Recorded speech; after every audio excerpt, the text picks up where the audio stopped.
When people are used to doing things a certain way, it gets very difficult for them to learn a new skill or change their habits. For example, if a person has been using the same phone for over 20 years, he or she may struggle to use a new smartphone.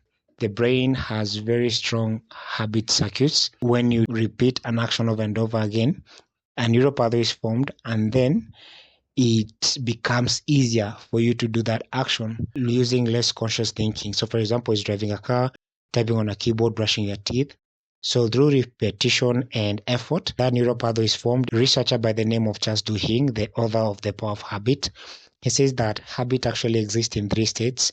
So we have the cue, which is that thing that triggers that habit or that behavior.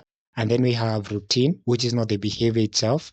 And then we have the reward, which is now the brain satisfaction. In his book, he says that the brain is first triggered by a certain action or a certain activity. And then from there, the brain engages in that routine over time, repeatedly, aiming to get to that satisfactory, for that satisfaction.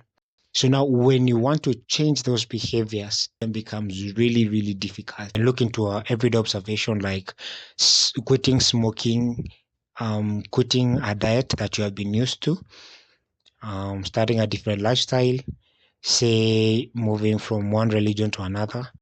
And all these observations, you notice how hard it actually is for someone who's been doing things in a certain way to change. So in many systems, like a dog, a human, a machine that are heavily used in old patterns, forcing radical changes on them can actually be detrimental, can actually lead to collapse rather than transformation, because transformation only works with gradual change, but radical change only works towards destruction. Matthew 9:16-17, and it says, "No one sews a patch of unshrunk cloth on an old garment, for the patch will pull away from the garment, making the tear even worse."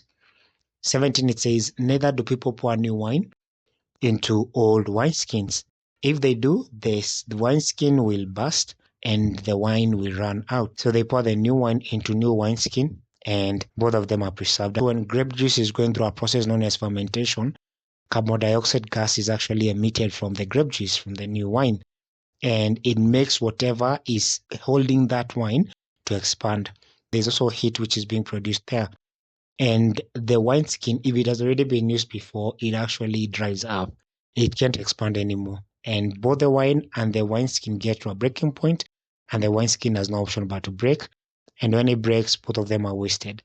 But when you put new wine into new wineskin, they expand together. When you're faced with a different kind of lifestyle, don't force radical changes to yourself.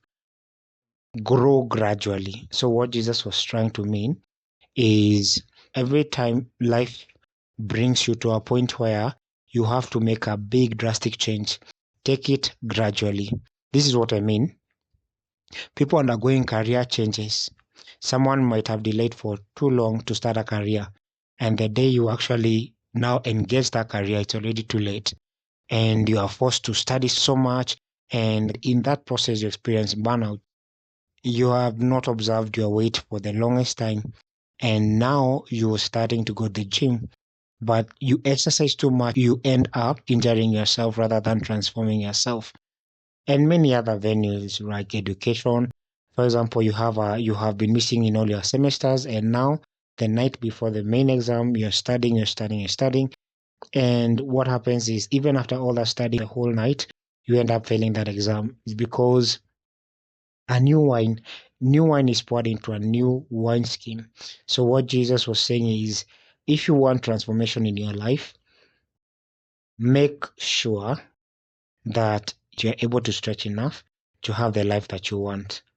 So if you are building skills, start early. Start early and let time multiply. If you're building a company, start gradually, right? Don't be one of these companies that start and they want to be known by everyone overnight or over a couple months. No. But start everything gradually, because as the saying goes, gradual things last longer than fast things. You acquire something fast and you lose it quite as fast as you acquire it. When you build something slowly by slowly, it actually comes to multiply. This is the same thing with rains. Every rain starts with drops of water, but through that consistency over time, that rain becomes even floods. And I believe that is exactly how nature works, and that is exactly how man's nature should work.